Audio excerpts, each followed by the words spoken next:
Pada UTS kali ini kita akan menyelesaikan soal tentang penurunan atau pemampatan konsolidasi dengan soal seperti ini.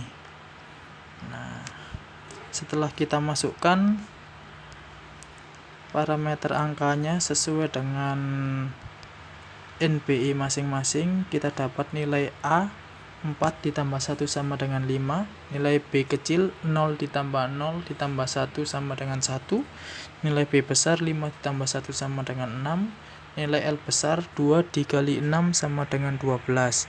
Sedangkan jarak Z, yaitu jarak dari muka tanah ke titik yang ditinjau, sama dengan 10,5.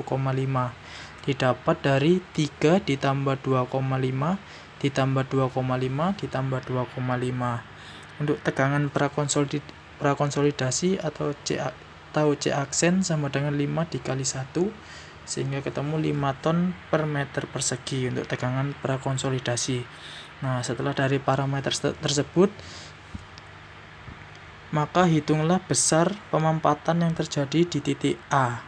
Di titik A, kita tahu titik A adalah ketinggiannya setengah dari ketinggian lempung berpasir, sehingga kalau kita tarik ketinggian dari muka tanah sampai ke titik A atau jarak Z sama dengan 0,5 meter.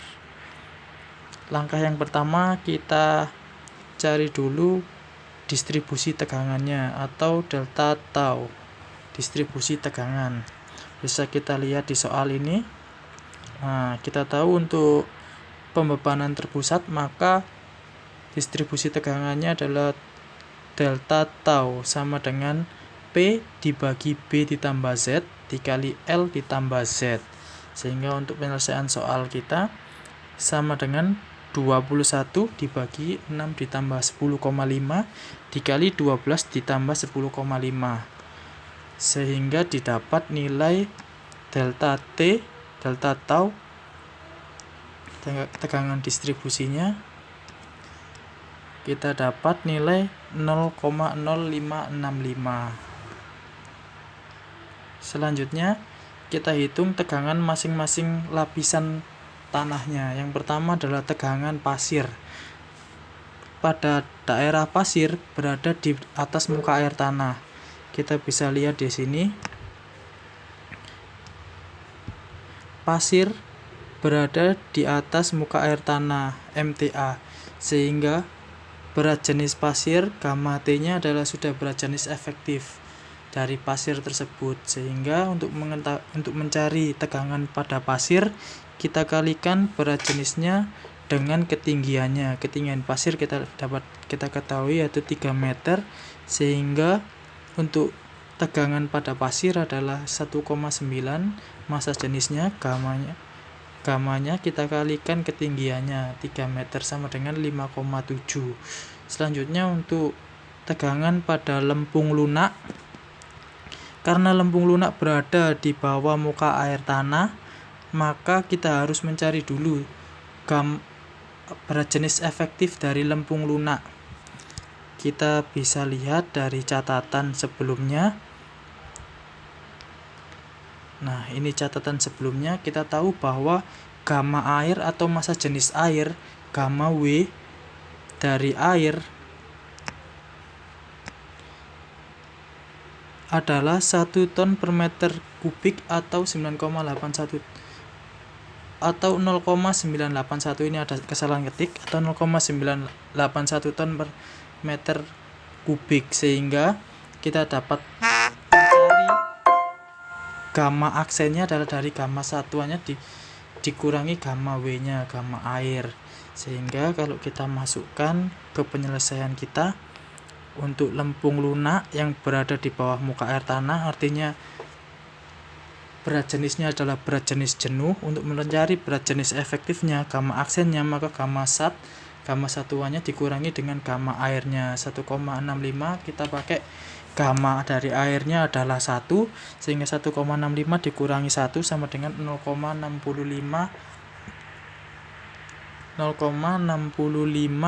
ton per meter kubik.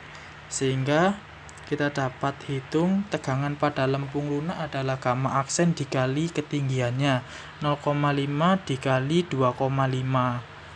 sehingga ketemu tegangan pada area lempung lunak adalah 1,625. Selanjutnya pada layer lempung kita bisa lihat gamma satuan dari lempung adalah 1,8 ton per meter kubik, sehingga untuk mengetahui berat jenis atau gamma aksen dari berat jenis efektif atau gamma aksen dari lempung, maka kita tinggal kurangkan gamma satuannya, berat jenis jenuhnya dikurangi berat jenis air. 1,8 dikurangi 1 sama dengan 0,8 ton per meter kubik, sehingga untuk mencari tegangan dari lempung maka kita kalikan gamma aksennya dengan ketinggiannya. Kita bisa lihat di sini ketinggian dari lempung adalah 2,5 meter, sehingga 0,8 kita kalikan 2,5 ketemu 2 ton per meter kubik. Selanjutnya adalah layer lempung berpasir, di mana titik yang ditinjau adalah titik A berada di tengah-tengah layer lempung berpasir, artinya ketinggiannya setengah dari ketinggian lempung berpasir atau 2,5. Untuk mencari gamma aksennya, berat jenis efektifnya, maka sama seperti cara yang sebelumnya, yaitu gamma satuannya dikurangi gamma airnya, berat jenis airnya, sama dengan 1,7 dikurangi 1 sama dengan 0,7, sehingga kita bisa cari tegangan dari lempung berpasir pada titik yang ditinjau atau titik A adalah gamma aksen dikali H, yaitu 0,7 dikalikan ketinggian pada titik yang ditinjau. Ketinggiannya ini dari sini sampai sini atau 2,5, maka 0,7 dikalikan 2,5 sama dengan 1,75.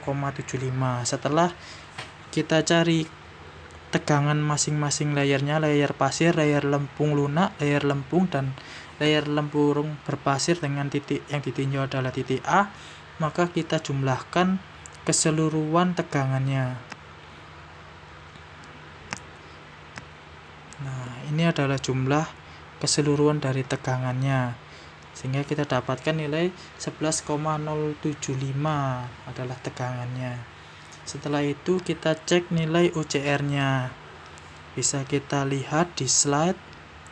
Untuk pengecekan nilai OCR, maka OCR sama dengan gamma C aksen, itu adalah tegangan prakonsolidasi yang bisa kita lihat di soal, dibagi dengan tau 0 aksen. Tau 0 aksen adalah tegangan akibat berat efektif tanah di atas bidang atau titik di mana sampel tanah diambil, sehingga kita bisa mengetahui nilai OCR-nya adalah tegangan prakonsolidasi tau C aksen. Kita bisa lihat di sini tau C aksennya adalah dari soal, tegangan prakonsolidasinya dari soal 5 ton per meter persegi, kita bagi dengan tegangan total di mana titik ditinjau, yaitu titik A yang ditinjau tadi, total tegangannya adalah 11,075, sehingga 5 dibagi dengan 11,075 sama dengan 0,45. Karena nilai OCR berada di bawah 1 atau kurang dari 1, maka dikategorikan sebagai tanah terkonsolidasi normal atau normally consolidated atau NC soil. Ini NC soil karena nilai C kurang dari atau sama dengan 1, sehingga masuk dalam klasifikasi NC soil. Setelah kita mengetahui klasifikasi tanah tersebut adalah terkonsolidasi normal atau NC soil, selanjutnya kita cari nilai CC-nya, di mana pada soal kita ketahui untuk area lempung berpasir, kita ketahui pada soal ada nilai LL yaitu 60. Dari nilai LL tersebut kita bisa lihat di catatan, dari nilai LL tersebut ini, karena tanahnya adalah tanah yang tidak terganggu, artinya tidak dibentuk kembali, maka kita pakai rumus CC dengan diketahui LL. Rumus CC yang dengan diketahui LL yaitu 0,009 dikalikan LL dikurangi 10. Maka pada soal adalah LL adalah 60, sehingga 0,009 dikali 60 dikurangi 10. Sehingga ketemu nilai CC adalah 0,45. Sedangkan nilai CS bisa kita lihat di sini, karena nilai CS belum diketahui, maka nilai CS adalah 1/5 CC sama dengan 1/10 CC. Ini adalah rumus untuk mengetahui nilai CS jika nilai CS tidak diketahui. Pada penjelasan kali ini kita pakai 1/5 CC. Kita pakai 1/5 CC. Nah, sehingga 1/5 kita kalikan nilai CC-nya yang kita dapat tadi 0,45, ketemu nilai CS adalah 0,09. Selanjutnya, untuk mengetahui besar penurunan konsolidasinya atau pemampatannya, nilai SC-nya, maka karena kita sudah ketahui sebelumnya di mana tanahnya tergolong pada terkonsolidasi normal atau NC soil, maka kita gunakan untuk pemampatannya atau penurunan konsolidasinya, kita gunakan rumus NC soil, di mana NC soil SC-nya adalah H/1 ditambah E0 dalam kurung CC dikali log dalam kurung tau 0 aksen ditambah delta tau dibagi tau 0 aksen.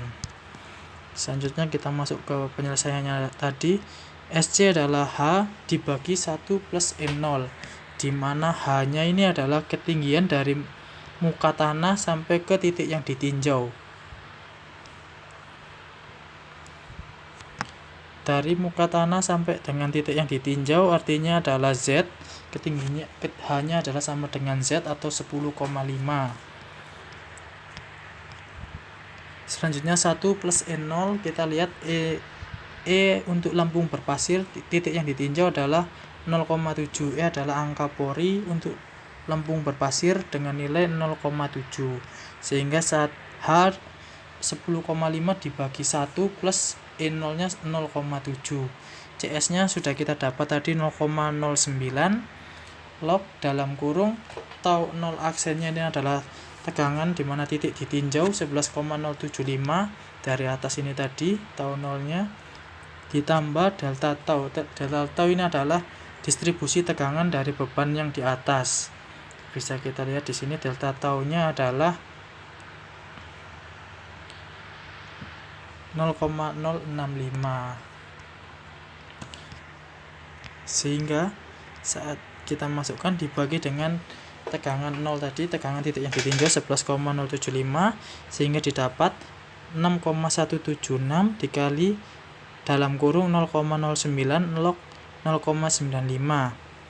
Setelah didapat nilai log dari kalkulator yaitu min 0,022, kita kalikan dengan 0,09 sama dengan 0,00198 dikalikan 6,176, maka kita dapatkan nilai dari pemampatan atau konsolidasinya sebesar 0,0123 meter atau 1,23 cm. Terima kasih.